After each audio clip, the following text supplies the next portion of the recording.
N ദൈവം നല്ലവൻ എന്നെന്നുമേ, N നാഥൻ വല്ലഭൻ എന്നാളുമേ. എന്നെ സ്നേഹിച്ചവൻ എന്നെ രക്ഷിപ്പാ. ഒന്നാമത്തെ അധ്യായം 15-ാമത്തെ വാക്യം. 2 Corinthians chapter 1 verse 15.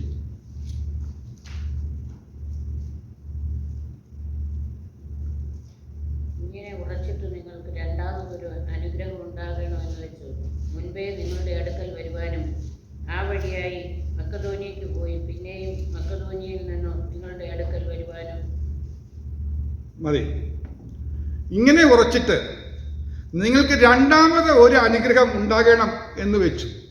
അപ്പോസ്തലനായ പൗലോസ് കൊരിന്ത്യർക്ക് ലേഖനം എഴുതുമ്പോൾ പറയുന്ന ഒരു കാര്യമാണ്. എന്താണ് കാര്യം എന്ന് വെച്ച് കഴിഞ്ഞാൽ, കൊരിന്ത്യർ പൗലോസിനെ കുറിച്ച് ഇപ്പോൾ തെറ്റിദ്ധാരണ വന്നിരിക്കുക. പൗലോസ് പലപ്പോഴും പറയും ഞാനിപ്പോൾ വരും, കൊരിന്ത്യർക്ക് വരും എന്നൊക്കെ പറയും, സമയത്ത് വരില്ല. അപ്പോൾ അങ്ങനെ പൗലോസ് യാതൊരു കാരണവുമില്ലാതെ പലപ്പോഴും യാത്രയൊക്കെ മാറ്റിവെക്കുകയാണ്, വാക്ക് പാലിക്കുന്നില്ല എന്നൊരു ചിന്തയൊക്കെ കൊരിന്ത്യർക്കുള്ള വിശ്വാസികൾക്കുണ്ടായി. അപ്പോൾ അത് തിരുത്താൻ വേണ്ടിയാണ് കാര്യങ്ങൾ പറഞ്ഞത്. അങ്ങനെയല്ല, ഞാൻ നിങ്ങളുടെ അടുക്ക് വരണമെന്നും നിങ്ങൾക്ക് രണ്ടാമതൊരു അനുഗ്രഹം ഉണ്ടാകണം എന്നും എനിക്ക് ആഗ്രഹമുണ്ട്. അതിൽ കാര്യത്തിൽ ഞാൻ ഉറച്ചിരിക്കുകയാണ്, ഞാൻ വരും, ഞാൻ വാക്ക് മാറ്റുമൊന്നുമില്ല എന്ന ഒരു ചിന്തയാണ് പൗലോസോട് പങ്കുവയ്ക്കുന്നത്. അതിൽ എന്നെ സ്പർശിച്ചത് ഇങ്ങനെയാണ്. ദൈവത്തിൽ നിന്ന് ഓരോ അനുഗ്രഹം ചോദിക്കുന്ന ആളുകൾ ധാരാളം. എൻ്റെ അപേക്ഷ ഒന്ന്, എൻ്റെ ആഗ്രഹം ഒന്ന്. നമ്മൾ പലപ്പോഴും പറയുന്ന ഒരു കാര്യമാണ്, കർത്താവേ ഒരു ആഗ്രഹം നിറവേറ്റി തരണം, അല്ലെങ്കിൽ ഒരു അനുഗ്രഹം സാധിച്ചു കിട്ടും. എന്നാൽ ഇവിടെ പൗലോസ് പറയുന്നത് രണ്ടാമതൊരു അനുഗ്രഹം ഉണ്ടാകുമെന്ന് പറയുന്നത്. കഴിഞ്ഞ നാളുകളിൽ നമുക്ക് ലഭിച്ച അനുഗ്രഹങ്ങൾ, ധാരാളം അനുഗ്രഹങ്ങൾ നമുക്ക് ദൈവത്തിൽ നിന്ന് ലഭിച്ചിട്ടുണ്ട്. എന്നാൽ ഇപ്പോൾ കർത്താവ് പരിശുദ്ധാത്മാവ് നമ്മളോട് വ്യക്തമായി സംസാരിക്കുകയാണ്, നിങ്ങളുടെ ജീവിതത്തിൽ ഇതുവരെ ലഭിച്ച അനുഗ്രഹത്തിന് പുറമെ രണ്ടാമത് ദൈവം വീണ്ടും അനുഗ്രഹിക്കാൻ ആഗ്രഹിക്കുന്നുണ്ട്. നമുക്കറിയാം, ലോകത്തിലെ പിതാക്കന്മാരൊക്കെ അനുഗ്രഹിക്കുകയാണെങ്കിലും ഒരു പ്രാവശ്യമേ അനുഗ്രഹിക്കുകയുള്ളൂ. ഉൽപ്പത്തി പുസ്തകം 27-ാമത്തെ അധ്യായം 38-ാമത്തെ വാക്യം വായിക്കുമ്പോൾ അവിടെ യാക്കോബ് അനുഗ്രഹിക്കുന്ന ഒരു ഘട്ടമുണ്ട്. നമുക്ക് വേണമെങ്കിൽ വായിക്കാം. ഉൽപ്പത്തി 27-38, 27-38 ജെനസിസ്.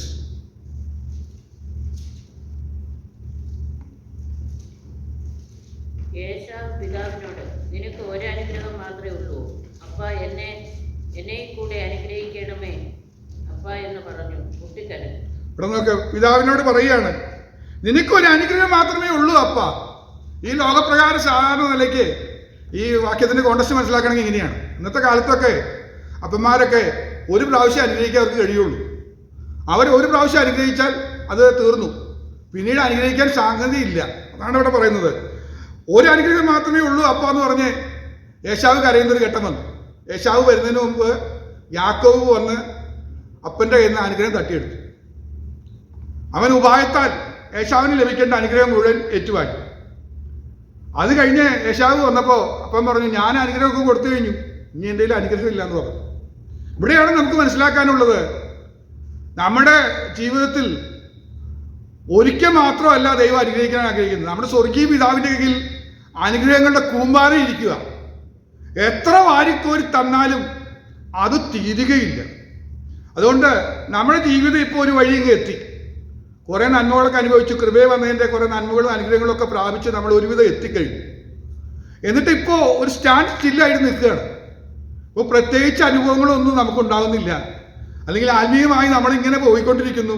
എന്തോ ഇനി എങ്ങനെയും കൊണ്ടുപോയി ജീവിതം അവസാനിപ്പിക്കണം, എത്തണം, അക്കരെ എത്തണം, ഇത്രയൊക്കെ നമ്മുടെ ആഗ്രഹമുള്ളൂ. അല്ലാതെ അതിൻ്റെ അപ്പുറത്തേക്ക് ഇനി ഒന്നും പ്രതീക്ഷിക്കുന്നില്ല. പ്രതീക്ഷ പോലും കൈവിട്ടിരിക്കുക. ഈ സമയത്താണ് കർത്താവ് നമ്മളോട് ഇടപെടാൻ ആഗ്രഹിക്കുന്നത്. പൗലോസിലൂടെ അല്ലെങ്കിൽ ആത്മാവിലൂടെ നമ്മളോട് ഇടപെടാൻ ആഗ്രഹിക്കുന്നത്, നിങ്ങൾക്ക് രണ്ടാമതൊരു അനുഗ്രഹം ഉണ്ടാകണം.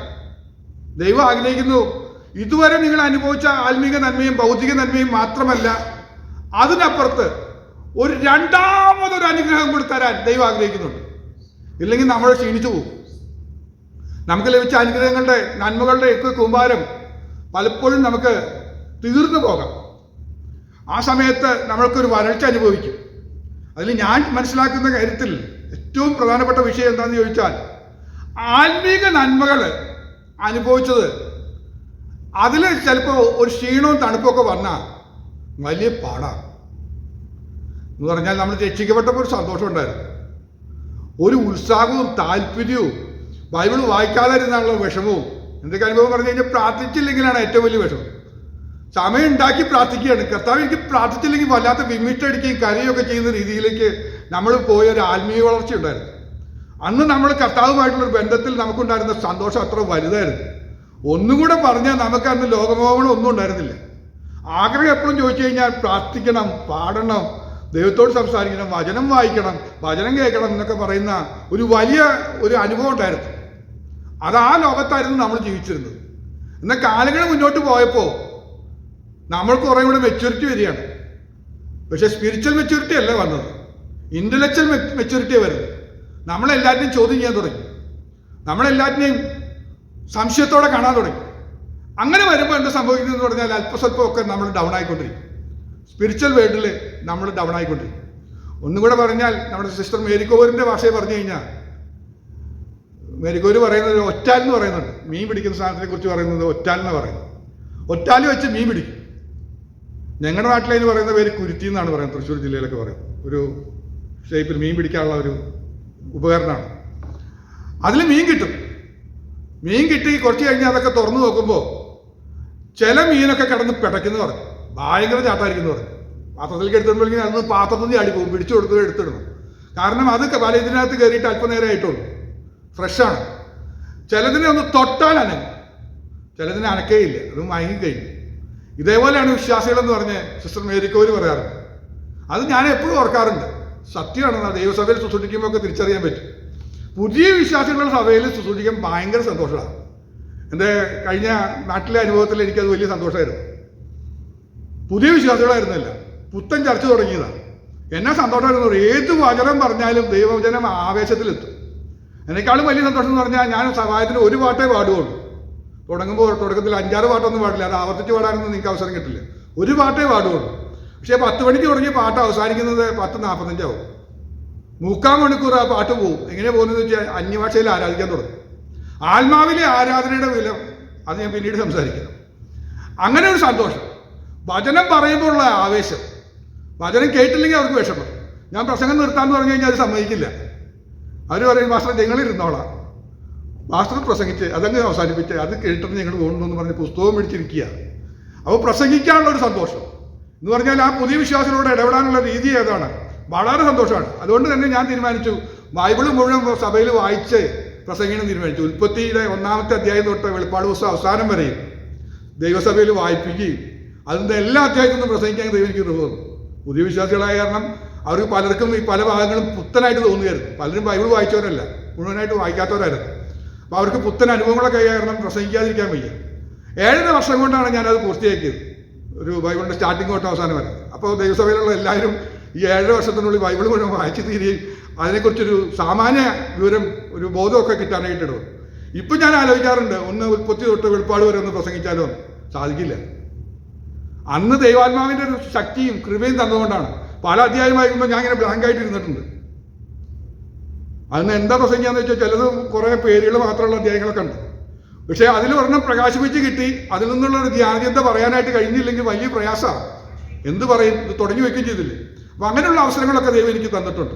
അതിൻ്റെ കാരണം എന്താണെന്ന് വെച്ചാൽ ജീവനാണ് അതിൻ്റെ പ്രധാനപ്പെട്ട കാര്യം. നമ്മുടെ ജീവൻ നഷ്ടപ്പെടും തോറും നമ്മൾ ഗ്രഹിക്കുന്ന കാര്യത്തിലും എല്ലാറ്റിലും വലിയ വിഷമം വരിക. അതുകൊണ്ടാണ് ഇന്ന് പരിശുദ്ധാത്മാവ് നമ്മളോട് പറയുകയാണ്, ദൈവം നമ്മളോട് ഇടപെടുന്നു, ഒരു പ്രാവശ്യം കൂടെ അനുഗ്രഹിക്കാം. ഏശാവ് ചെന്ന് അപ്പനോട് ചോദിച്ചപ്പോൾ പറഞ്ഞു, ഇനി അനുഗ്രഹമൊന്നും ഇല്ലയെന്ന് പറഞ്ഞു. ഇബ്രാഹിം ലേഖനത്തിൽ 12:17 വായിക്കുന്നത്, അവൻ പിന്നത്തതിൽ അനുഗ്രഹം ലഭിക്കാൻ ആഗ്രഹിച്ചു, കണ്ണുനീരോട് അപേക്ഷിച്ചിട്ടും തള്ളപ്പെട്ടു എന്നാണ് വായിക്കുന്നത്. കിട്ടിയില്ല എന്ന് പറഞ്ഞു. സെക്കൻഡ് ബ്ലെസ്സിങ് കിട്ടാനില്ല. ഈ ലോകപ്രകാരം നമുക്ക് അവകാശമില്ല, സെക്കൻഡ് ബ്ലെസ്സിങ്ങിന് അവകാശമില്ല. എന്നാൽ കർത്താവ് നമുക്ക് വാഗ്ദത്തം ചെയ്തിരിക്കുക, ഇന്ന് കടന്നു വന്നിരിക്കുന്ന ദൈവമക്കൾക്ക് എൻ്റെ ദൈവം ഇന്ന് വാഗ്ദത്തം ചെയ്തിരിക്കുക, 2ാമതൊരു അനുഗ്രഹം കൂടെ തരാൻ പോവുക, സെക്കൻഡ് ആയിട്ടുള്ളൊരു ബ്ലെസ്സിങ് കൂടെ കിട്ടാൻ പോവുക. കർത്താവ് വേണമെന്ന് ആഗ്രഹിക്കുന്നുണ്ടെങ്കിൽ ഒരു ആമേൻ പറഞ്ഞ് സ്തോത്രം പറഞ്ഞ് ഒന്ന് പ്രാർത്ഥിച്ചോണം. ഈ വചനമൊക്കെ കേൾക്കുമ്പോൾ കർത്താവേ എനിക്ക് വേണം, കർത്താവേ എനിക്കത് ആവശ്യമാണെന്ന് എനിക്ക് ബോധ്യം വരുന്നുണ്ട്. എൻ്റെ അവസ്ഥ അനുസരിച്ചൊരു മാറ്റം വേണം. എൻ്റെ സ്പിരിച്വൽ മേഖലയിൽ മാത്രമല്ല, എൻ്റെ ഭൗതിക മേഖലയിലും വേണ്ടേ. ഇവിടെ എല്ലായിടത്തും ഒരു ചേഞ്ച് വേണം. ഈ ഡ്രാഗ് ചെയ്ത് പോകുന്ന അല്ലെങ്കിൽ വളരെ വിഷമിച്ച് പോകുന്ന ഈ സിറ്റുവേഷനൊക്കെ ഒന്ന് മാറി ഒരു സന്തോഷത്തിൻ്റെ അനുഭവത്തിൽ മുന്നോട്ട് പോകാനായിട്ട് കർത്താവെ തരണമെന്ന് ഒന്ന് പറയാം. ന്യായാധിപന്മാരുടെ പുസ്തകം 1-ാമത്തെ അധ്യായം 15-ാമത്തെ വാക്യത്തില് അവിടെ അക്സ എന്ന് പറയുന്നൊരു കാര്യമുണ്ട്. ന്യായാധിപന്മാർ 1:15. അവൾ അവനോട്, ഒരു അനുഗ്രഹം എനിക്ക് തരയണമേ. നീ എന്നെ തെക്കൻ നാട്ടിലേക്കല്ലയോ കൊടുത്തത്, നീരുറവുകളും എനിക്ക് തരയണമേ എന്ന് പറഞ്ഞു. കാലേബ് അവൾക്ക് മലയിലും താഴ്വരയിലും നീരുറവുകൾ കൊടുത്തു. അപ്പൊ ഞാൻ ഇനി പറയാൻ പോകുന്നത്, ലഭിക്കാൻ പോകുന്ന അനുഗ്രഹങ്ങളെ കുറിച്ച് ചില അനുഗ്രഹങ്ങൾ പറയാം. ഒരു 10 അനുഗ്രഹം നിങ്ങളുടെ ശ്രദ്ധയെ കൊണ്ടുവരാം. അതിൽ നിങ്ങൾക്ക് ഏതെങ്കിലും അനുഗ്രഹം വേണമെന്ന് തോന്നിക്കഴിഞ്ഞാൽ ആ അനുഗ്രഹം തരണമെന്ന് പറഞ്ഞ് 2-ാമത്തെ അനുഗ്രഹമായിട്ട് കർത്താവേ ഇതെനിക്ക് കിട്ടിയിട്ടില്ല, അത് വേണമെന്ന് പറഞ്ഞ് ഒന്ന് പ്രാർത്ഥിച്ചാൽ മതി ആ അനുഗ്രഹം ഏറ്റെടുക്കാനായിട്ട്. ഇവിടെ അക്സ പറയുന്നത്, കാലേബ് പറയുന്നത്, എനിക്ക് നീരുറവ തരണമെന്ന് പറഞ്ഞു. നീരുറവ. എത്ര പേർക്ക് ആഗ്രഹമുണ്ട്? നമ്മുടെ അവസ്ഥ തെക്കേ നാട്ടിലേക്ക് അയച്ചിരിക്കുക എന്ന് പറഞ്ഞു കഴിഞ്ഞാൽ നമ്മളിപ്പോൾ ആയിരിക്കുന്നത് വരണ്ട ഒരവസ്ഥയിലാണ്. ആത്മാവിൽ വരൾച്ച, സന്തോഷത്തിന്റെ കാര്യത്തിൽ വരൾച്ച, സമാധാനം, സ്വസ്ഥത എന്ന് വേണ്ട സകല മേഖലയിലും ഒരു വരണ്ടുണങ്ങിയ അനുഭവമായിട്ടിരിക്കുകയാണെങ്കിൽ നമുക്കിന്ന് ആവശ്യമായിട്ടുള്ളത് ഒരു നീരുറവ് തുറന്ന് കിട്ടിയാൽ മതി. ആ ഒരു നീരുറവയിൽ നിന്നുള്ള നനവ് വന്നു കഴിഞ്ഞാൽ എന്താ സംഭവിക്കുന്നത്? ഫലപുഷ്ടമുള്ളതായി മാറും, ഇല്ലേ? ദേശം ഫലപുഷ്ടിയായി മാറും, എല്ലാം നല്ല ഫലങ്ങളുണ്ടാകും എന്ന് പറഞ്ഞാൽ അനുഗ്രഹം കൊണ്ട് നിറയുന്നതാണ്. 100 മേനിയുടെ വിളവ് കിട്ടണമെങ്കിലൊക്കെ ഈ ഉറവ വരണം. ദൈവമക്കളെ, നമ്മൾ പ്രാർത്ഥിക്കണം, കർത്താവേ എനിക്കൊരു നീരുറവ് തുറന്നു തരണം, നീരുറവ് തുറന്നു തരണം. അങ്ങനെ വന്നു കഴിഞ്ഞാൽ എൻ്റെ ഈ വരണ്ട അവസ്ഥയൊക്കെ മാറി ആത്മീകമായ ഫലങ്ങൾ ഉണ്ടാവുകയും. ആത്മീകമായ ഫലങ്ങളൊക്കെ പറയുമ്പോൾ സ്നേഹവും സന്തോഷവും സമാധാനവും ഇന്ദ്രിയജയവും പരോപകാരവും വിശ്വസ്തതയും ഒക്കെ കിടക്കുക. ഇതൊക്കെ എന്നിലൊന്ന് ഫലവത്തായി വരണം. അതിനാവശ്യം കർത്താവ് ഈ നീരുറവ് തുറന്നു തരണം എന്ന് പറയണം. അപ്പൊ നീരുറവ് തുറന്നു തന്നു കഴിഞ്ഞാൽ നമ്മിൽ ഫലം ഉണ്ടാകും. ഒന്നുകൂടെ നീരുറവ് തുറന്നു തന്നു കഴിഞ്ഞാൽ നമ്മിൽ ഒരു കുളിർമയുണ്ടാകും. ഒന്നുകൂടെ പറഞ്ഞാൽ നീരുറവ് തുറന്നു തന്നെങ്കിൽ മാത്രമേ നമുക്ക് ഒരു വളരാൻ കഴിയുള്ളൂ. നീരുറവ് ഇല്ലെങ്കിൽ വളരില്ല, ഉണങ്ങിപ്പോവും. നമ്മുടെ ഈ ഉണക്കൊക്കെ മാറി വളർച്ച കിട്ടണമെങ്കിൽ ക്രിസ്തുവാകുന്ന ശിഷ്യനോടുള്ള വളർച്ചയെക്കുറിച്ച് ദൈവം ആഗ്രഹിക്കുന്നു. അപ്പോൾ ആ വളർച്ച കിട്ടണമെങ്കിലും നീരുറവ് വേണം. 100 മേനി ഫലമാണ് ദൈവം നമ്മിൽ നിന്ന് ആഗ്രഹിക്കുന്നത്. അത് വേണമെങ്കിലും എന്ത് വേണം? നീരുറവ് വേണം. അവിടെ കൊണ്ട് തീർന്നില്ല. ഒരു കാര്യം കൂടി ഞാൻ പറയാം. ആഗാർ പോയ സമയത്ത് അറിയാം, മരുഭൂമിയിലൂടെയുള്ള യാത്രയാണ്, പ്രക്ഷേപ മരുഭൂമിയിലൂടെയുള്ള യാത്രയാണ്. ആ സമയത്ത് നമ്മുടെ തുരുത്തിയിലെ വെള്ളമൊക്കെ ചിലപ്പോൾ ഒന്ന് വറ്റിയെന്ന് വരും. ചൂട് കൂടി വരുമ്പോൾ വെള്ളം വറ്റും. ഒന്നും കൂടെ പറഞ്ഞാൽ നമ്മുടെ പ്രതികൂലങ്ങൾ വർദ്ധിച്ചു വരുമ്പോൾ, ക്ലേശങ്ങൾ വർദ്ധിച്ചു വരുമ്പോൾ പ്രാർത്ഥിക്കാൻ കഴിയാതെ വരും. ബൈബിള് വായിക്കാൻ നമുക്ക് ഏകാഗ്രത കിട്ടാതെ വരും. കാരണം ഈ പ്രശ്നങ്ങൾ നമ്മെ അങ്ങ് ചൂട് പിടിപ്പിക്കും, ഇല്ലേ? സംഭവിച്ചിട്ടില്ലേ? നമ്മുടെ മനപ്രയാസങ്ങൾ കൂടി വരുന്നതോറും, നമുക്ക് ചൂട് കൂടി വരുന്നതോറും ഈ ആത്മീക നനവ്, ആ ഉറവയിൽ നിന്നുള്ള പാനം ചെയ്യുന്ന അനുഭവങ്ങളൊക്കെ ഒന്ന് പറ്റിയെന്ന് വരും. ആ സമയത്ത് എന്താ സംഭവിക്കുന്നതെന്ന് പറഞ്ഞാൽ, നമ്മൾ ഉണങ്ങിയാൽ തൊട്ടു പിന്നാലെ നമ്മുടെ തലമുറ ഉണങ്ങിപ്പോകും. ഒന്നും കൂടെ പറഞ്ഞാൽ നമ്മുടെ തലമുറയിലേക്ക് പകർന്നു കൊടുക്കാൻ നീരില്ലെങ്കിൽ അവർ മരിച്ചു പോകും. ഒന്നും കൂടെ പറഞ്ഞാൽ ആത്മീകമായി നമ്മുടെ തലമുറ മരിക്കുന്നതിന് കാരണം നമ്മുടെ നീരുറവ് വറ്റിയതുകൊണ്ടാണ്. നമ്മൾ നീരുറവ് കൂടിക്കൂടി വരിക എന്ന് ഓർത്ത് നോക്കി. നമ്മുടെ ഭവനാന്തരീക്ഷത്തിൽ ആത്മീകമായ സ്ഥിതി ഒന്നും കൂടെ ഇമ്പ്രൂവ് ചെയ്ത് വരികയാണെങ്കിൽ നമ്മുടെ പിള്ളേരെ ശാസിക്കേണ്ടി വരില്ല എന്നാണ് എൻ്റെ അറിവ്. ഞാൻ മനസ്സിലാക്കുന്നത് അവരെ ഗുണദോഷിക്കേണ്ടി വരില്ല. അവരാ ആത്മീകത്തിൽ അവർ നമ്മളോടൊപ്പം വളരാൻ തുടങ്ങും. അതുകൊണ്ട് ഒരു നീരുറവ് തുറന്നു വരണമെന്ന് പറഞ്ഞേ നമ്മൾ അക്സ അപേക്ഷിക്കുന്നത് പോലെ പറഞ്ഞാൽ പോരാ. ഈ കാലഘട്ടത്തിൽ നിലവിളിക്കേണ്ട കാലമായി വരിക. നമ്മുടെ തലമുറയെ നോക്കുന്ന ആരെങ്കിലും ഉണ്ടെങ്കിൽ, മനസ്സിലാക്കുന്നുണ്ടെങ്കിൽ, നമ്മുടെ നെക്സ്റ്റ് ജനറേഷൻ പോക്ക് കാണുമ്പോൾ, അവരുടെ സ്പിരിച്വൽ ക്വാളിറ്റി കാണുമ്പോൾ ഉള്ള വിഷമം മനസ്സിലാക്കുന്ന ആരെങ്കിലും ഉണ്ടെങ്കിൽ ഞാൻ പറയാ, നീരുറവ് ഈ അനുഗ്രഹത്തിന് വേണ്ടി പറഞ്ഞാൽ പോരാ, നമ്മൾ കരയേണ്ട കാലമായിരിക്കുകയാണ്. ഞാൻ വേഗത്തിൽ മുന്നോട്ട് പോവാം. 2-ാമത്തെ കാര്യം പറയാം. മലാക്കി പ്രവചന പുസ്തകം 3-ാമത്തെ അധ്യായം 10-ാമത്തെ വാക്യം. മലാക്കി 3:10. ഞാൻ നിങ്ങൾക്ക് ആകാശത്തിന്റെ കിളിവാതിലുകളെ തുറന്നു, സ്ഥലം പോരാതെ വരുവോളം നിങ്ങളുടെ മേൽ അനുഗ്രഹം പകരുകയില്ലയോ. അപ്പോൾ അനുഗ്രഹത്തിന്റെ 2-ാമത്തെ ഒരു മേഖല ശ്രദ്ധിച്ചു നോക്ക്. ഇവിടെ പറയുന്നതാണ്, ആകാശത്തിന്റെ കിളിവാതിൽ തുറന്നു തന്നാൽ സ്ഥലം പോരാതെ വണ്ണം എന്ന് പറഞ്ഞാൽ നമുക്ക് ലഭിക്കുന്ന നന്മ കൂട്ടി വയ്ക്കാൻ സ്ഥലം പോരാ. പാണ്ഡികശാലയാണെങ്കിൽ അത് വലുതാക്കണം. ആ വിധത്തിൽ അനുഗ്രഹിക്കാൻ ദൈവം തയ്യാറാണെന്ന് പറഞ്ഞത്.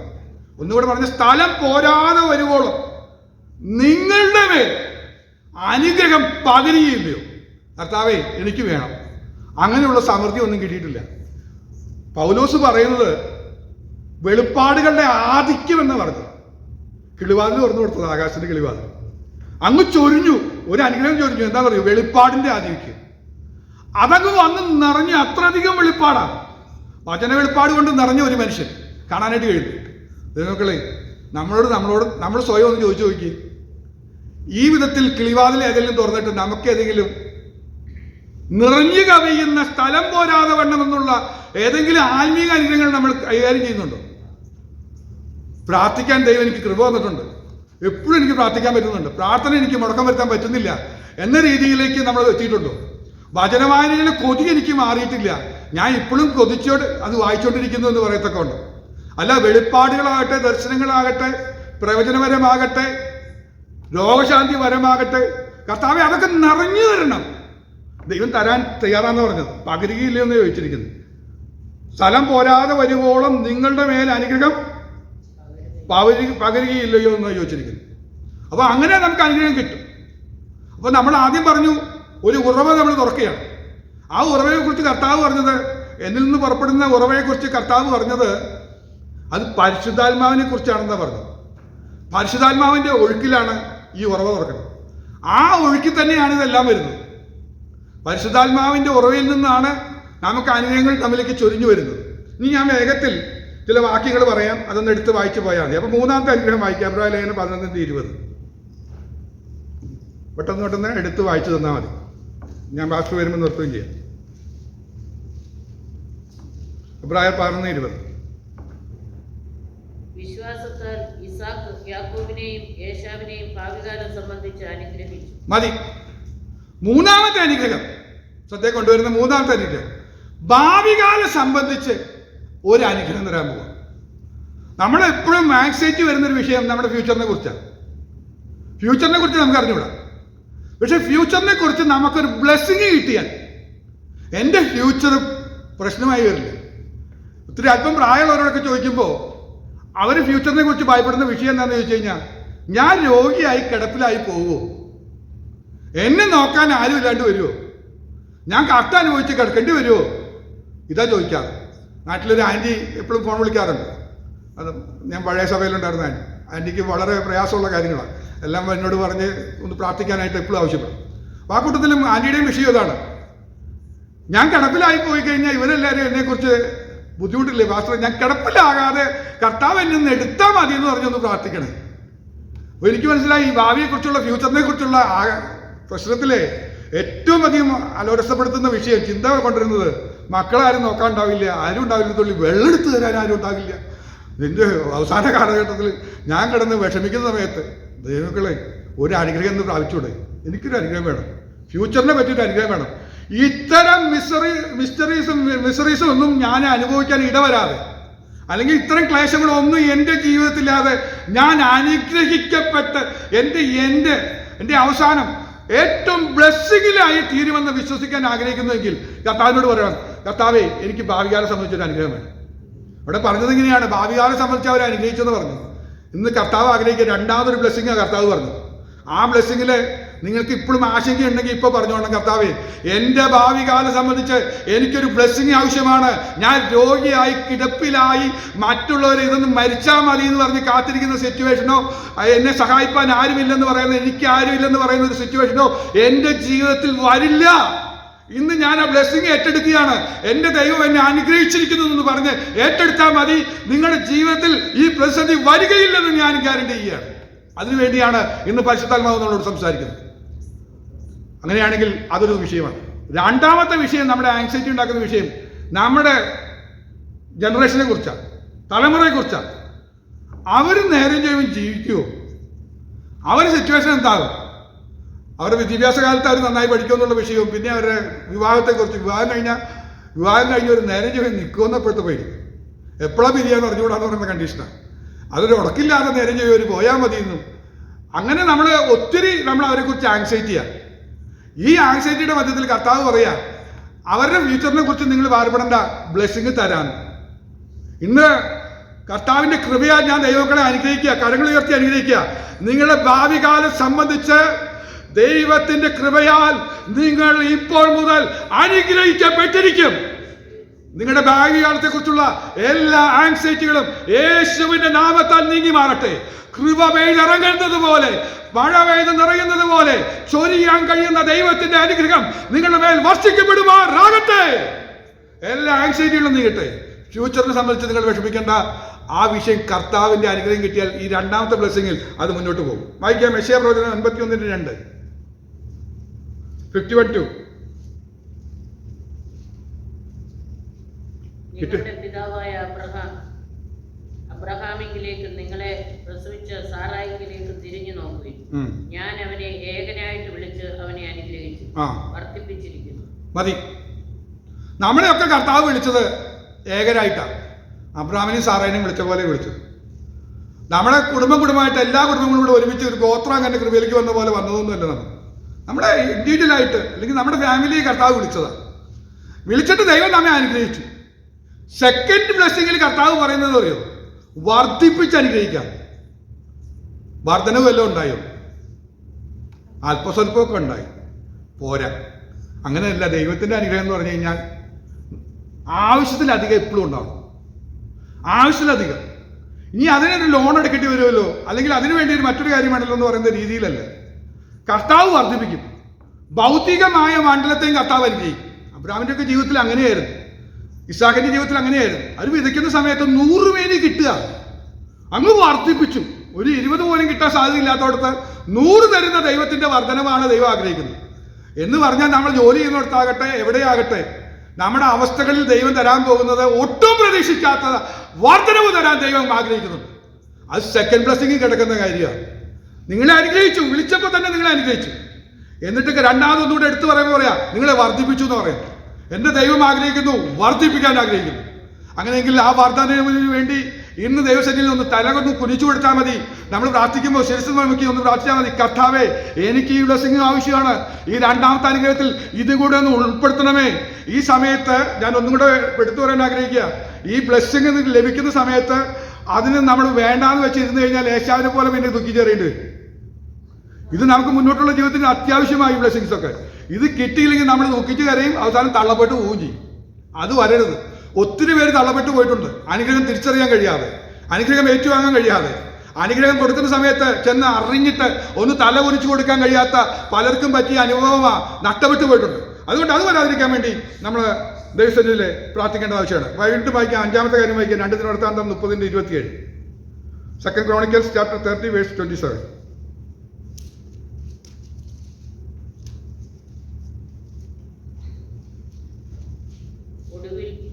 ലേവ്യരായ പുരോഹിതന്മാർ എഴുന്നേറ്റ് ജനത്തെ അനുഗ്രഹിച്ചു.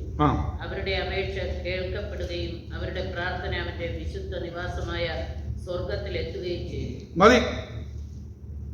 5-ാമത്തെ നമുക്ക് വേണ്ടുന്ന അനുഗ്രഹം എന്ന് പറയും. നമ്മൾ അന്നോട്ട് പ്രാർത്ഥിക്കാൻ തുടങ്ങിയത്, കൃപയെ വന്ന കാലം തൊട്ട് പ്രാർത്ഥിക്കാൻ തുടങ്ങിയത്, കൃപയെ വന്ന് തന്നെ പ്രാർത്ഥിച്ച. പക്ഷെ ഇപ്പൊ പറയാ ലേവ്യ പുരോഹിതന്മാരൊന്ന് അനുഗ്രഹിക്കുക. പ്രാർത്ഥിക്കുന്ന ജനത്തെ അനുഗ്രഹിക്കുന്നു. പക്ഷെ ആ അനുഗ്രഹത്തില് ഒരു സെക്കൻഡ് പാർട്ടി നടക്കുക. എന്താ സെക്കൻഡ് പാർട്ടി എന്ന് പറയോ? പ്രാർത്ഥിച്ച പ്രാർത്ഥന ഭൂമി തങ്ങരുത്. നമ്മൾ പ്രാർത്ഥിച്ച പ്രാർത്ഥന ഉടനെ സ്വർഗത്തിലെത്തണം. ദാനിയേലിന്റെ പ്രാർത്ഥന തടയാനായി പാർട്ടി പ്രഭുവിന്റെ ഒക്കെ ശക്തി ഉണ്ടായതൊക്കെ നമ്മൾ വായിക്കുന്നുണ്ട്. ഉപവസിച്ച് പ്രാർത്ഥിച്ചാൽ പോലും ചിലപ്പോൾ പ്രാർത്ഥന തടയപ്പെടാം. എന്നാൽ ഈ അനുഗ്രഹത്തിന്റെ പ്രത്യേകത സ്വർഗത്തിൽ എത്താൻ കഴിയുന്ന രീതിയിൽ, പ്രാർത്ഥന സ്വർഗത്തിൽ ഉടനെ എത്തുന്ന രീതിയിലേക്കുള്ള ഒരു അനുഗ്രഹം എന്ന് പറഞ്ഞാൽ നമുക്ക് ഒന്നും കൂടെ പറഞ്ഞാൽ മനസ്സിലാവുന്ന രീതിയിൽ ഞാൻ പറയാം. നമ്മൾ ചില വിഷയങ്ങൾക്ക് പ്രാർത്ഥിക്കാൻ തുടങ്ങിയിട്ട് നാട് കുറച്ചായി, ഒരു മറുപടിയും കിട്ടിയിട്ടില്ല. എന്താ കാരണം? സ്വർഗത്തിലേക്ക് അങ്ങനെ എത്തിയിട്ടില്ല.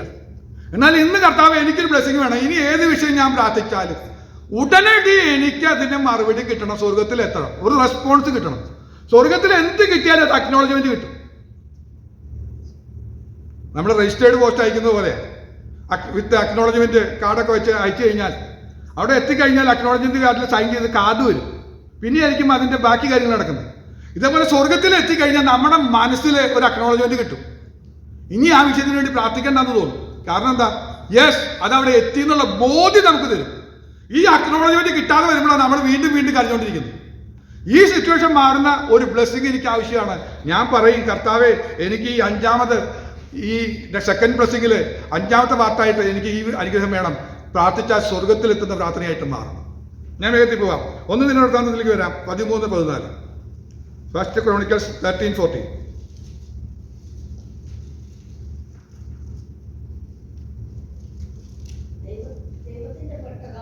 ആ ആ ഓബേദ് ഏദോമിനെയൊക്കെ ദൈവം അനുഗ്രഹിച്ചിട്ടുണ്ട്. പക്ഷേ ഇപ്പോൾ ഒരു വ്യത്യാസം ഉണ്ടായി. എന്താ വ്യത്യാസം ഉണ്ടായെന്ന് ചോദിച്ചു കഴിഞ്ഞാൽ, ഭാഗ്യവശാൽ 1 ദിനവൃത്താന്തം 13-14 ഭാഗ്യവശാൽ എന്ത് സംഭവിച്ചു? പെട്ടകം വീട്ടിലൊന്നും വന്നു കയറി. പെട്ടകം വീട്ടിൽ വന്നു എന്നുള്ള ബോധ്യത്തോടെ ഓബേദ് ഏദോം എന്ത് ചെയ്തു? അതിന്റെ ഭക്തി ആദരവോടുകൂടെ അവരാ പെട്ടകത്തെ റിസീവ് ചെയ്തു. പെട്ടകത്തെ ബഹുമാനിച്ചു. പെട്ടകത്തിന് 1ാം സ്ഥാനം കൊടുക്കാൻ തുടങ്ങി. എന്റെ വീട്ടിലെ ഭാഗ്യവശാൽ വന്നു കയറിയതാ.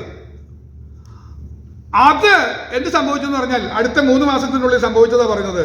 ഓബേദ് ഏദോമിനെയും കുടുംബത്തെയും ദൈവം അനുഗ്രഹിച്ചു. അവിടെ കൊണ്ട് തീർന്നില്ല. അനുഗ്രഹം ചില്ലറ അനുഗ്രഹമൊന്നുമല്ല. ആ നടന്ന സംഭവം കൊട്ടാരത്തിൽ അറിഞ്ഞു. ദാവീദ് രാജാവ് അറിയത്തക്ക രീതിയിലുള്ള അനുഗ്രഹം കിട്ടിയത്. സാധാരണ എന്തെങ്കിലും സംഭവിച്ചിട്ടുണ്ടെങ്കിൽ അതൊന്നും എവിടെയും പരസ്യമായിട്ട് പോവില്ല. ഇത് സാധാരണ ഒരു വീട്ടിൽ നടക്കാത്ത വിധത്തിലുള്ള ബ്ലെസ്സിങ് 3 മാസം കൊണ്ട്, വിതിൻ 3 months സംഭവിച്ചാൽ അത് ലോകം മുഴുവൻ അറിയും. കൊട്ടാരം വരെ അറിഞ്ഞു. ദൈവമക്കളെ, നമ്മുടെ ജീവിതത്തിൽ കർത്താവ് ആഗ്രഹിക്കുന്നു. ഇതുവരെ നിങ്ങൾ പോയ അനുഭവത്തിൽ നമ്മുടെ ബന്ധുക്കാരും ചാർച്ചക്കാരും ഒന്നും മനസ്സിലാക്കിയിട്ടില്ല നമ്മൾ കൃപയെ വന്നതിന്റെ ഗുണം എന്താണ്. അവരുടെ ചെവിയിലേക്ക് എത്തത്തക്ക രീതിയിലോ കേൾക്കത്തക്ക രീതിയിലോ കാണത്തക്ക രീതിയിലോ ഒന്നും സംഭവിച്ചിട്ടില്ല. എന്നാൽ കർത്താവ് പറയാ, പരിശുദ്ധാത്മാവ് നമ്മളോട് ഇടപെട്ടതുപോലെ 2ാമതൊരു അനുഗ്രഹം ഉണ്ടാകണം എന്ന് പറഞ്ഞ് നമ്മൾ തുടങ്ങിയത്. ആ 2ാമതുള്ള അനുഗ്രഹത്തിൽ ഇത് കിട്ടിയാൽ, ഈ പെട്ടകം നമ്മൾ വീട്ടിൽ വന്ന് കയറി ഒരു അനുഗ്രഹം തരാൻ തീരുമാനിച്ചാൽ, നമ്മുടെ ബന്ധുക്കാരും ചർച്ചക്കാരും ഫ്രണ്ട്സും എല്ലാം അറിയാൻ പോവുക ദൈവം നമ്മെ ബ്ലെസ് ചെയ്തു എന്നുള്ള കാര്യം. നമ്മൾ അവരോട് സാക്ഷിയായിട്ടൊന്നും പറയേണ്ട കാര്യമില്ല. ന്യൂസ് അങ്ങ് പൊക്കോ. ഈ ബ്ലെസ്സിങ് ആവശ്യമാണ് ദൈവമക്കളെ. എങ്കിലും നമ്മൾ വിജയിക്കുള്ളൂ. നമ്മുടെ ചാർച്ചക്കാരും നമ്മുടെ ബന്ധുക്കളും നമ്മുടെ പ്രിയപ്പെട്ടവരും കൃപയെ വരണമെങ്കിൽ നമ്മളെ അനുഗ്രഹം അവർ കാണണം, അവർ കേൾക്കണം, അവരറിയണം. കർത്താവെ, അതിന് ഇതുവരെ സാധിച്ചിട്ടില്ല. അതുകൊണ്ട് എനിക്ക് 2ാമത്തെ അനുഗ്രഹത്തിൽ കർത്താവെ എനിക്കത് നൽകി തരണമേ എന്ന് പറഞ്ഞുകൊണ്ട് നമ്മൾ ഇന്ന് പ്രാർത്ഥിച്ചോണം. ഇന്ന് ഈ അനുഗ്രഹം ഏറ്റെടുത്ത് വേണം നമ്മൾ കടന്നു പോകാനായിട്ട്. ഇനി അടുത്തത് വായിക്കാം. 1 ശമൂവേൽ 2:20. ഫസ്റ്റ് ശമൂവേൽ chapter 2 verse 20.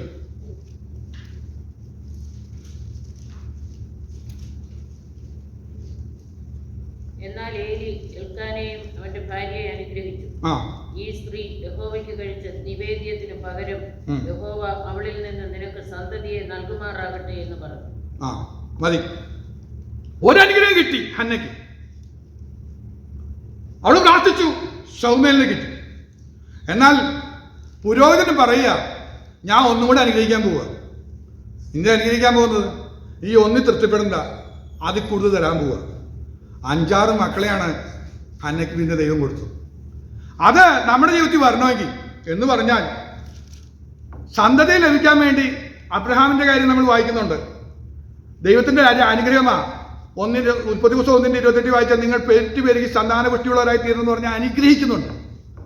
പക്ഷെ ആ അനുഗ്രഹത്തിന്റെ പൂർത്തീകരണം നമ്മി വരണമെങ്കിൽ കർത്താവ് ഇനിയും ഒരു അനുഗ്രഹം, ഒന്നുകൂടെ പറഞ്ഞാൽ സന്തതിയെ ലഭിക്കാനുള്ള അനുഗ്രഹം. ഞാനത് നമ്മുടെ ഭാഷയിൽ പറഞ്ഞു കഴിഞ്ഞാൽ നമുക്ക് സന്തതിയൊക്കെ ദൈവം തന്നു, എല്ലാവർക്കും ദൈവം മക്കളെ തന്നു, അതിലങ്ങ് സന്തോഷിച്ചിരിക്കുക. എന്നാൽ ഞാൻ പറയട്ടെ, തലമുറയുടെ മക്കളുടെ മക്കളെ കാണത്തക്ക രീതി ആ ബ്ലെസ്സിങ് ഒന്ന് കവിഞ്ഞൊഴുകണമെങ്കിൽ കർത്താവെ എന്നെ അനുഗ്രഹിച്ചു, എൻ്റെ തലമുറയും കൂടെ ഒന്ന് അനുഗ്രഹിക്കണമെന്ന് പറഞ്ഞ് നമ്മൾ പ്രാർത്ഥിക്കുമ്പോൾ ആ അനുഗ്രഹം അവരിലേക്ക് ഒഴിച്ചു വരും. കർത്താവെ ആ ബ്ലെസ്സിങ് ആവശ്യമാണെന്ന് പറഞ്ഞ് നമ്മൾ പ്രാർത്ഥിക്കുകയാണെങ്കിൽ അതും നമുക്ക് ലഭിക്കും. അതാണ് 7-ാമത്തെ. 8-ാമത്തെ വായിക്കാം. ഉൽപ്പത്തി പുസ്തകം 2:3. 2-ാം അധ്യായം 3-ാം വാക്യം. സകല പ്രവൃത്തിയിൽ നിന്നും താൻ സൃഷ്ടിച്ചുണ്ടാക്കിയ സകല പ്രവൃത്തിയിൽ നിന്നും അത് നിവർത്തിയായതുകൊണ്ട് ദൈവം 7-ാം ദിവസത്തെ അനുഗ്രഹിച്ച് ശുദ്ധീകരിച്ചു. മതി. കർത്താവ് 7-ാം ദിവസത്തെ അനുഗ്രഹിച്ചു ശുദ്ധീകരിച്ചു എന്ന് വായിക്കണം. എന്ന് പറഞ്ഞാൽ ഡെയിലി ദൈവത്തിന്റെ ബ്ലെസ്സിങ് കിട്ടണം. ഒന്നും കൂടെ പറഞ്ഞാൽ ആ ബ്ലെസ്സിങ് ശുദ്ധീകരണമായിരിക്കും. അതെന്താ അങ്ങനെ വരാൻ കാരണം? അതിനൊരു താല്പര്യം എന്താ തോന്നാൻ കാരണം? ശുദ്ധീകരണം കൂടാതെ ആർക്കും കർത്താവിനെ കാണാൻ പറ്റില്ല. കർത്താവ് എന്നെ അനുഗ്രഹിച്ച് ഇന്ന് എന്നെ ശുദ്ധീകരിച്ചാൽ എനിക്ക് ഭയങ്കര പ്രത്യാശയുണ്ട്. എന്താ പ്രത്യാശ എന്നറിയാമോ? ഇന്ന് ഞാൻ മരിച്ചു കഴിഞ്ഞാൽ ഞാൻ അവനെ കാണും. അന്യനല്ല, സ്വന്തം കണ്ണുകൊണ്ട് ഞാൻ എൻ്റെ പ്രിയനെ കാണും. അങ്ങനെയാണെങ്കിൽ കർത്താവേ എന്നെ ദിവസം അനുഗ്രഹിക്കണം. എന്തിനാ? നീ ശുദ്ധിയുള്ളവനായി തീർന്നു പറഞ്ഞത് അനുഗ്രഹിച്ചാൽ മതി. കർത്താവ് അനുഗ്രഹിച്ചാൽ എന്നിൽ അശുദ്ധി പറ്റില്ല. പറ്റുമോ? ഇല്ല. കുഷ്ഠരോഗിയെ കണ്ടിട്ട് അശുദ്ധനാ, പക്ഷേ കർത്താവ് ഒന്ന് തൊട്ടപ്പോ അവന്റെ കുഷ്ഠം മാറിയെന്ന് നമ്മൾ വായിക്കുന്നു. എന്ന് പറഞ്ഞാൽ നമുക്ക് മനസ്സിലാകുന്നത് ഭാഷ മനസ്സിലാകുമെന്ന് ഞാൻ വിചാരിക്കുന്നു.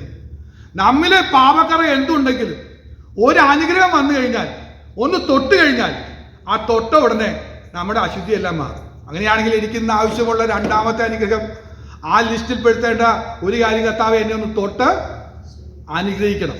എങ്ങനെ അനുഗ്രഹിക്കണം? ശുദ്ധീകരണത്തിന് വേണ്ടിയുള്ള അനുഗ്രഹം കിട്ടും. അങ്ങനെയാണെങ്കിൽ മാത്രമേ നമ്മൾ വിജയിക്കുള്ളൂ. ക്രിസ്ത്യ ജീവിതം വിജയിപ്പാനായിട്ട് അതൊരു മുഖാന്തരമായി മാറട്ടെ. അപ്പോൾ ആ ശുദ്ധീകരണം നമ്മിലേക്കൊന്ന് നടക്കണം. അടുത്തത് ജെനസിസ് 12:2, 12:2. അബ്രഹാമിനെ ദൈവം അനുഗ്രഹിച്ചതാണ്. ഞാൻ നിന്നെ വലിയൊരു ജാതിയാക്കും, നിന്നെ അനുഗ്രഹിച്ച് നിന്റെ പേർ വലുതാക്കും, നീ ഒരു അനുഗ്രഹമായിരിക്കും. മതി. അബ്രഹാമിനെ അനുഗ്രഹിച്ച ദൈവം തന്നെയാണ്. വീണ്ടും ഒന്നുകൂടെ അനുഗ്രഹിക്കാൻ വന്നിട്ട് പറയാം, ഞാൻ നിന്നെ അനുഗ്രഹിച്ച് വലിയൊരു ജാതിയാക്കും, നിന്റെ പേർ വലുതാക്കും. അങ്ങനെ ഒരു പദ്ധതി ദൈവത്തിനുണ്ടോ? നമ്മളെ ആരാ അറിയുന്നത്? നമ്മളൊരു 500 പേരറിയും, ഒരു 1000 പേരറിയും, വേണ്ട ഒരു 10,000 പേരറിയും. ഇതൊക്കെ വലിയ കാര്യമാണോ? ഒന്നുമല്ല. ഇന്നൊക്കെ ആളുകളെ മില്യൺസ് ആൻഡ് മില്യൺസിന് ആളുകളെ അറിയത്തക്ക വിധത്തിൽ ദൈവം മാറ്റിക്കൊണ്ടുവരിക. ദൈവദാസന്മാരെയൊക്കെ ഒന്ന് ഓർത്ത് നോക്കി, ലോകം മുഴുവൻ അറിയുന്നവരായി ദൈവം ഉയർത്തിയിട്ടുണ്ട്. ദൈവം എല്ലാവരെ കുറിച്ചും ആഗ്രഹിക്കുന്നത് നമ്മളെ ഒക്കെ ഇങ്ങനെ ഒതുങ്ങിപ്പോകാനല്ല. ദൈവം നമ്മെ എല്ലാവരും പ്രസിദ്ധനാക്കാൻ ആഗ്രഹിക്കുന്നുണ്ട്, അറിയപ്പെടുന്നവരായി മാറാൻ ആഗ്രഹിക്കുന്നുണ്ട്. ഒന്നും കൂടെ പറഞ്ഞാൽ, നമ്മൾ മരിച്ച് 2 വർഷം കഴിയുമ്പോൾ നമ്മുടെ ഓർമ്മ ഭൂമിയിൽ നിന്ന് മാഞ്ഞു പോകുന്ന സിറ്റുവേഷൻ വരരുത്. പല വിഷയം വരുന്ന സമയത്ത് നമ്മുടെ പേര് പുറത്തേക്ക് വരത്തക്ക വിധത്തിൽ ദൈവം നമ്മെ നിലനിർത്തും. ഒന്ന് ഓർത്ത് നോക്കി, ബൈബിളിലെ എത്രയോ പേരെ ഇപ്പോഴും നമുക്കറിയാം. ലാസറിന്റെ ഭവനമൊക്കെ നമ്മൾ ഇന്നും പ്രസംഗിച്ചുകൊണ്ടിരിക്കുക. യേശു കയറിയൊരു ഭവനം, ആ വീട്ടിലെ ദൈവവചനം കേട്ടിരുന്ന മറിയെക്കുറിച്ച് നമ്മൾ ഇന്നും പ്രസംഗിച്ചുകൊണ്ടിരിക്കുക. വേറെ എന്തെങ്കിലും ചെയ്തോ? മറിയുടെ പേര് ഇന്നും പ്രസിദ്ധ, അവർ ഇന്നും പറഞ്ഞുകൊണ്ടിരിക്കുക. ഇതാ ദൈവമക്കളെ നമ്മെക്കുറിച്ച് ദൈവം ആഗ്രഹിക്കുന്നത്. നമ്മുടെ ജീവിതത്തിൽ വന്ന വിഷയങ്ങളുടെ മധ്യത്തിൽ ദൈവം നമ്മളെ ആഗ്രഹിക്കുന്നത് ചെറിയ കാര്യം ചെയ്താലും മതി, അതൊന്ന് പേര് വലുതാക്കുന്ന വിധത്തിൽ തലമുറയായിട്ട് പറയണം, എൻ്റെ അമ്മ, എൻ്റെ വല്യമ്മ, അവരിലുണ്ടായിരുന്ന ദൈവകൃപ, അവരിലുണ്ടായിരുന്ന വിശ്വാസം, അവരിലുണ്ടായിരുന്ന പ്രാർത്ഥന, അവരിലുണ്ടായിരുന്ന ഭക്തി എന്ന് പറയത്തക്ക രീതിയിൽ നമ്മുടെ ആത്മീക അനുഗ്രഹത്തെ വലുതാക്കുമ്പോഴാണ് നമ്മുടെ പേര് വലുതാകുന്നത്. നമ്മുടെ ആത്മീക അനുഗ്രഹം പ്രാപിച്ച ആത്മീക അനുഗ്രഹത്തിൽ നിറവ് വരുമ്പോൾ, വർധനവ് വരുമ്പോൾ നമ്മൾ അറിയപ്പെടാൻ തുടങ്ങും. നമ്മുടെ വചന വെളിപ്പാടിലൊരു വർധനവ് വന്നു കഴിഞ്ഞാൽ അത് ലോകം മുഴുവൻ അറിയും. നമ്മുടെ പ്രാർത്ഥനാ ജീവിതത്തിൽ ഒരു വർധനവ് വന്നു കഴിഞ്ഞാൽ തലമുറ അത് പറഞ്ഞുകൊണ്ടിരിക്കും. ഈ വിധത്തിലൊരു അനുഗ്രഹം വരുവാൻ ദൈവം ആഗ്രഹിക്കുന്നുണ്ട്. 10-ാമത്തേതും കൂടെ വായിക്കട്ടെ, 26:12, ഉൽപ്പത്തി പുസ്തകം തന്നെ.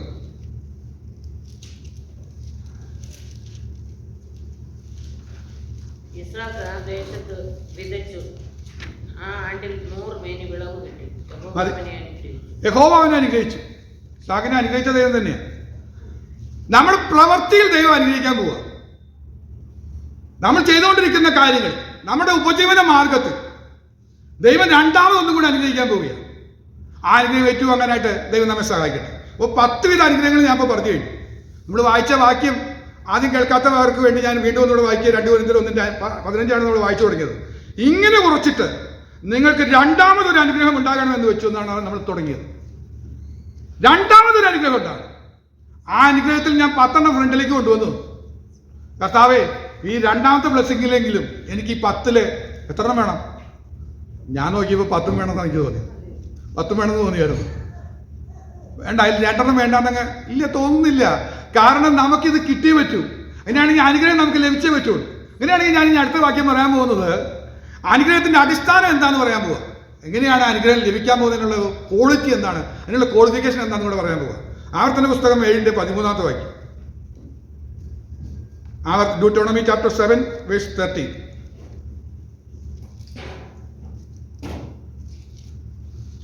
നിന്നെ സ്നേഹിച്ച് അനുഗ്രഹിച്ച് വർദ്ധിപ്പിക്കും. അവൻ നിനക്ക് തരുമെന്ന് നിന്റെ പിതാക്കന്മാരോട് സത്യം ചെയ്ത ദേശത്ത് നിന്റെ ഗർഭഫലവും നിന്റെ കൃഷിഫലവും ധാന്യവും വീഞ്ഞും എണ്ണയും നിന്റെ കന്നുകാലികളുടെ പേറും ആടുകളുടെ പിറപ്പും അനുഗ്രഹിക്കും. ദൈവം അനുഗ്രഹിക്കും. അതിനൊരു ഒറ്റ കണ്ടീഷനാണ് പറഞ്ഞത്, ഞാൻ നിന്നെ സ്നേഹിച്ച് അനുഗ്രഹിക്കും. അപ്പൊ അടിസ്ഥാനം എന്താണെന്ന് വെച്ചാൽ സ്നേഹമാണ്. ശരിയാണോ? അടിസ്ഥാനം എന്താ? ഇസാക്ക് മകനെ അനുഗ്രഹിക്കാനുള്ള അടിസ്ഥാനം എന്താ? ഇസാക്ക് തന്റെ മകനായ യാക്കോവിനേക്കാൾ അധികം ഏശാവിനെ സ്നേഹിച്ചു.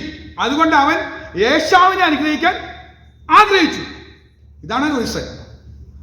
നമ്മെ ദൈവം സ്നേഹിച്ചാൽ നമ്മെ ദൈവം അനുഗ്രഹിക്കും.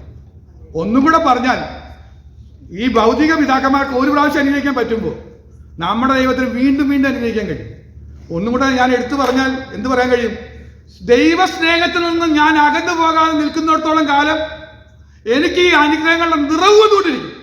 ഇന്ന് എനിക്ക് ആഗ്രഹം അതാ, കർത്താവെ എന്നെ വീണ്ടും അനുഗ്രഹിക്കണമെന്ന്. വീണ്ടും വീണ്ടും ഒന്ന് നിറഞ്ഞു വരുവാ, കർത്താവെ എന്നെ ശക്തീകരിക്കണമെന്ന് പറഞ്ഞുകൊണ്ട് നമ്മൾ ദൈവസന്നിധി പ്രാർത്ഥിച്ചാൽ മതി. ദൈവം നമ്മെ അനുഗ്രഹിക്കും. ഒറ്റ വഴിയുള്ളൂ, ദൈവസ്നേഹത്തിൽ നിന്ന് അകന്നു പോരും. പൗലോസ് പറഞ്ഞേ, ദൈവസ്നേഹത്തിന്റെ ആഴങ്ങിൽ ചെന്ന് പൗലോസ് പറയാ, ക്രിസ്തുവിന്റെ സ്നേഹത്തിൽ നിന്ന് എന്നെ വേർതിരിക്കാൻ ആർക്കെങ്കിലും കഴിയുമോ? കട്ടതയോ പട്ടിണിയോ ആപത്തോ നഗ്നതയോ വാളോ, ഇതിനൊന്നും ക്രിസ്തുവിന്റെ സ്നേഹത്തിൽ നിന്ന് എന്നെ വേർതിരിക്കാൻ കഴിയില്ലെന്ന് പറഞ്ഞ് ഞാൻ ഉറച്ചിരിക്കുന്ന ഒരു മനുഷ്യൻ. ഇതിന്റെ ആവശ്യം മനസ്സിലായോ എന്താ? ദൈവസ്നേഹത്തിന് പകരം ലോകസ്നേഹത്തിലേക്ക് നമ്മൾ ഒഴുകി പോകുമ്പോൾ എന്താ സംഭവിക്കുന്നത് അറിയോ? നമുക്ക് ലഭിക്കാനുള്ള രണ്ടാമത്തെ അനുഗ്രഹം ഇവിടെ ബ്ലോക്കായി പറ്റിയെടുക്കുക. ഒരിക്കൽ നമ്മൾ അനുഗ്രഹം പ്രാപിച്ചു വരാം. എന്താ രണ്ടാമത്തെ അനുഗ്രഹം കിട്ടാത്തത്? കാലം മുന്നോട്ട് പോയ സമയത്ത് നമ്മൾ സ്പിരിച്വൽ ഗ്രോത്തിന് പകരം ഇന്റലക്ച്വൽ ഗ്രോത്ത് കൂട്ടാൻ നോക്കിയപ്പോൾ എന്ത് സംഭവിച്ചു? നമ്മൾ ലോകത്തിലേക്ക് വഴിപോയി. ദൈവസ്നേഹത്തിൽ നമ്മൾ പോയത് ലോകസ്നേഹത്തിലേക്കാണ്. ലോകസ്നേഹത്തിലേക്ക് പോയപ്പോൾ എന്ത് സംഭവിച്ചു? തുടർന്ന് ലഭിക്കേണ്ട രണ്ടാമത്തെ അനുഗ്രഹം നമുക്ക് കിട്ടാതെ തടയപ്പെട്ടിരിക്കുക. ഇതാണ് നമ്മുടെ ഇന്നത്തെ അവസ്ഥയുടെ ഗതികേടിന്റെ കാരണം. മടങ്ങി വരണം, ദൈവസ്നേഹത്തിലേക്ക് മടങ്ങി വരണം, ദൈവസ്നേഹത്തിലേക്ക് മടങ്ങി വരണം. ആദ്യ സ്നേഹത്തിലേക്ക് വിട്ടുകളഞ്ഞതിനുള്ള കുറവ് വരരുത്. ആദ്യ സ്നേഹം വിട്ടുപോകരുത്, സ്നേഹം തണുത്തു പോകരുത്. നമ്മളൊന്ന് തിരിച്ചു വരിക. നമുക്ക് ദൈവം നമ്മുടെ രണ്ടാമത് അനുഗ്രഹിക്കും. ഒരു ഉദാഹരണം കൂടെ പറഞ്ഞ് ഞാൻ പെട്ടെന്ന് അവസാനിപ്പിക്കാം. നമുക്കറിയാവുന്ന കാര്യമാണ്. രണ്ടാമത് അനുഗ്രഹം പ്രയോഗിച്ച ഒരു മനുഷ്യന്റെ പേര് ഞാൻ പെട്ടെന്ന് പറഞ്ഞാൽ മനസ്സിലാവും. ഇയ്യോബ് നല്ല അനുഗ്രഹിക്കപ്പെട്ടവനായിരുന്നു. വെയിൽ വിളിച്ചു കഴിഞ്ഞപ്പോൾ പിശാച് വന്നെല്ലാം നശിപ്പിച്ചു കഴിഞ്ഞപ്പോൾ ദൈവം അവനെ വിട്ടുകളഞ്ഞില്ല, രണ്ടാമത് അനുഗ്രഹിച്ചു. ഇയ്യോബ് 42:12. ഇങ്ങനെ യഹോവ ഇയ്യോബിന്റെ പിൽക്കാലത്തെ അവന്റെ മുൻകാലത്തേക്കാൾ അധികം അനുഗ്രഹിച്ചു. അവന് 14,000 ആടും 6,000 ഒട്ടകവും 1000 പേർ കാളയും 1000 പെൺകഴുതയും ഉണ്ടായി എന്ന് നമ്മൾ വായിക്കുന്നു. ഇപ്പോൾ രണ്ടാമത്തുള്ള അനുഗ്രഹത്തിന്റെ പ്രത്യേകത നിങ്ങൾ മനസ്സിലായോ? ആദ്യം ലഭിച്ച അനുഗ്രഹത്തെക്കാൾ കുറഞ്ഞു പോവില്ല. ഇസാക്ക് അനുഗ്രഹിച്ച് യാക്കോവിനെ അനുഗ്രഹിച്ച് കഴിഞ്ഞാൽ പിന്നെ ഏശാവിന്റെ അടുത്ത് പോകുമ്പോൾ അനുഗ്രഹം കുറഞ്ഞു പോകുള്ളൂ, ഒന്നുമില്ല അനുഗ്രഹിക്കാൻ. എന്നാൽ നമ്മുടെ കർത്താവിന്റെ കയ്യിൽ അങ്ങനെയല്ല. അവൻ ആദ്യം അനുഗ്രഹിച്ച് രണ്ടാമത് അനുഗ്രഹിക്കാൻ പോകുന്ന പറഞ്ഞാൽ ഇതുവരെ കിട്ടിയ അനുഗ്രഹത്തിന്റെ ഡബിൾ പോർഷനാണ് കിട്ടാൻ പോകുന്നത്. രണ്ടാമത്തെ അനുഗ്രഹം ഇരട്ടി അനുഗ്രഹമാണ്. അതൊന്ന് മനസ്സിലാക്കി. രണ്ടാമത്തെ അനുഗ്രഹം ഇരട്ടി അനുഗ്രഹമാണ്. അത് എങ്ങനെ കിട്ടിയെന്ന് ചോദിച്ചു കഴിഞ്ഞാൽ ആ 42-ന്റെ 9, 10, 11 വാക്യങ്ങൾ വായിക്കുമ്പോൾ 42-ാം അധ്യായത്തിന്റെ 9, 10, 11 വാക്യങ്ങൾ വായിക്കുന്നത് കാണാനായിട്ട് വരും. ഒന്ന്, യഹോവ ഇയ്യോബിന്റെ മുഖത്തെ ആദരിച്ചു. ദൈവം നമ്മുടെ മുഖത്തെ ഒന്ന് ആദരിച്ചാൽ, അവൻ കൊള്ളാകുന്നവനെന്ന് തിരിച്ചറിഞ്ഞാൽ, ദൈവം നമ്മെ ആദരിച്ചാൽ രണ്ടാമത്തെ അനുഗ്രഹം കിട്ടിയിരിക്കും. രണ്ടാമതോടെ വായിക്കുന്നത് 10-ാം വാക്യത്തിൽ അവന്റെ സ്ഥിതിക്ക് ഭേദം വരുത്തും. രണ്ടാമത്തെ അനുഗ്രഹം എന്ന് പറഞ്ഞാൽ നമ്മുടെ സ്ഥിതി ഒന്ന് മാറ്റും, സിറ്റുവേഷൻ ഒന്ന് ചേഞ്ച് ചെയ്യും ദൈവം. അങ്ങനെയാണ് ദൈവം അനുഗ്രഹിക്കുന്നത്. മൂന്നാമത്, മുമ്പേ ഉണ്ടായിരുന്നതൊക്കെ യഹോവ ഇയ്യോബിന് ഇരട്ടിയായി കൊടുത്തു. അപ്പോൾ ഈ സെക്കൻഡ് അനുഗ്രഹത്തിലേക്ക് ലഭിക്കാൻ പോകുന്നതൊക്കെ ഇരട്ടിയായിട്ടാണ് കിട്ടാൻ പോകുന്നത്. നാലാമത് നമ്മൾ വായിക്കുന്ന അവന്റെ സകല സഹോദരന്മാരും സഹോദരിമാരും മുമ്പേ അവന് പരിചയമുള്ളവരൊക്കെയും അവന്റെ അടുക്കൽ വന്ന് അവന്റെ വീട്ടിൽ അവനോടുകൂടെ ഭക്ഷണം കഴിച്ചു. യഹോവ അവന്റെ മേൽ വരുത്തിയിരുന്ന സകല അനർത്ഥത്തെയും കുറിച്ച് അവർ അവനോട് സഹതാപം കാണിച്ച് അവനെ ആശ്വസിപ്പിച്ചു. ഓരോരുത്തരും അവന് ഒരു പൊൻനാണയവും ഒരു പൊൻമോതിരവും കൊടുത്തു എന്നാണ് വായിക്കുന്നത്. ഞാൻ ഞെട്ടിപ്പോയി. ഈ സെക്കൻഡ് അനുഗ്രഹം കിട്ടിക്കഴിഞ്ഞാൽ ഇതുവരെ നമ്മളോട് അടുക്കാത്ത ആൾക്കാർ, അവിടെ പറഞ്ഞ പേരെങ്ങനെ അറിയോ? സകല സഹോദരന്മാർ, നമ്മുടെ ബ്രദേഴ്സ്, നമ്മുടെ സിസ്റ്റേഴ്സ്, നമുക്ക് പരിചയമുള്ള ഫ്രണ്ട്സ്, ഇവരൊക്കെ ഈ വീട്ടിൽ വന്നിട്ട് പൊന്നാണയോ ഒരു പൊന്മോതിരോ ഒക്കെ തന്നിട്ട് പോകുമെന്ന് പറഞ്ഞാൽ ഒന്ന് ആലോചിച്ച് നോക്കി. വിലയുള്ള ചില സമ്മാനങ്ങളൊക്കെ നൽകി തന്ന് അവർ പോകുന്ന വായിക്കുന്നു. അങ്ങനെയാണെങ്കിൽ ദൈവമക്കളെ സെക്കൻഡ് അനുഗ്രഹം നമുക്ക് കിട്ടിയേ പറ്റുള്ളൂ. നമ്മൾ ഒന്നുകൂടെ പറയാം, കർത്താവേ രണ്ടാമതൊരു അനുഗ്രഹം എനിക്ക് വേണമെന്നാതാ. ഈ രണ്ടാമത്തെ അനുഗ്രഹം കിട്ടിക്കഴിഞ്ഞാൽ ഞാൻ അനുഗ്രഹിക്കപ്പെടുമെന്ന് മനസ്സിലാക്കിക്കൊണ്ട് ദൈവത്തെ ഒന്ന് ശ്രദ്ധിക്കുക. ഇരമ്യാ പ്രവചനം 31-ന്റെ 3, 4, 5 വാക്യങ്ങൾ വായിക്കുമ്പോൾ കാണാനിട ചെയ്യുന്നു. അതിൻ്റെ തുടക്കം ഞാൻ വിട്ടിട്ട് ഇടയ്ക്ക് വായിക്കാം. ഞാൻ നിനക്ക് വീണ്ടും അഭിവൃദ്ധി വരുത്തുകയും നീ അഭിവൃദ്ധി പ്രാപിക്കുകയും ചെയ്യും. നീ ഇനിയും ചേലോടെ തപ്പെടുത്തുകൊണ്ട് സന്തോഷിച്ച് നൃത്തം ചെയ്യുന്നവരുടെ നിരയിൽ പുറപ്പെടും. അപ്പോൾ കർത്താവിൻ്റെ വാക്തത്വം തന്നെയത്. ഒരിക്കലും അനുഗ്രഹിച്ച് നിർത്തുകയില്ല. അവിടെ പറയാം, ഞാൻ നിനക്ക് വീണ്ടും അഭിവൃദ്ധി, രണ്ടാമത് ഒന്നും കൂടെ ബ്ലസ് ചെയ്യാൻ തന്നെ കർത്താവ് വാക്തത്വം പറയുന്നത്. ഇത് പ്രവചനദൂത വീണ്ടും ഒന്നുകൂടെ അനുഗ്രഹിക്കാൻ പോവുകയാണ്. വരുത്തുകയും നീ അഭിവൃദ്ധി പ്രാപിക്കുകയും ചെയ്യും. ഇനിയും ചേലോടെ തപ്പെടുത്ത് സന്തോഷിച്ച് നൃത്തം ചെയ്യുന്നവരുടെ നിരയിൽ പുറപ്പെടും. അതാണ് പറയുന്നത്. സക്രിയ പ്രവചനം 8:15 വായിക്കുന്നു. ഇത് നിർത്തിയാണ്. ഞാൻ ഈ കാലത്ത് യെരുശലേമിനും യഹൂദ ഗ്രഹത്തിനും വീണ്ടും നന്മ വരുത്തുവാൻ വിചാരിക്കുന്നു. ഈ കാലത്ത് ഞാൻ ഒന്നുകൂടെ പറയാം, ഇന്ന് ഈ വെളുപ്പാൻ കാലത്ത് ഒന്നുകൂടെ പറഞ്ഞാൽ ഇന്ന് ഈ ദിവസം കർത്താവ് ആഗ്രഹിക്കുന്നു വീണ്ടും നന്മ വരുത്തുവാൻ. നിനക്ക് മാത്രമല്ല, നിന്റെ കുടുംബത്തിനും എൻ്റെ ദൈവം നന്മ വരുത്തുവാൻ ആഗ്രഹിക്കുന്നു. സ്തോത്രം. അങ്ങനെയാണെങ്കിൽ നമുക്ക് ആ വാക്യം ഒന്നുകൂടെ ഒന്ന് പറഞ്ഞാവോ? ഒന്ന് നമ്മൾ വായിച്ചത് എന്താണ്?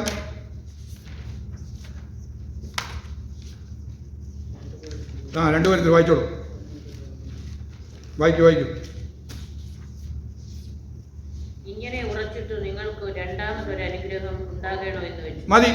ഇങ്ങനെ ഉറച്ചിട്ട് എന്ന് പറഞ്ഞാൽ ഈ വചനത്തിലൊന്ന് ഉറച്ച് രണ്ടാമതൊരു അനുഗ്രഹം ഉണ്ടാകും.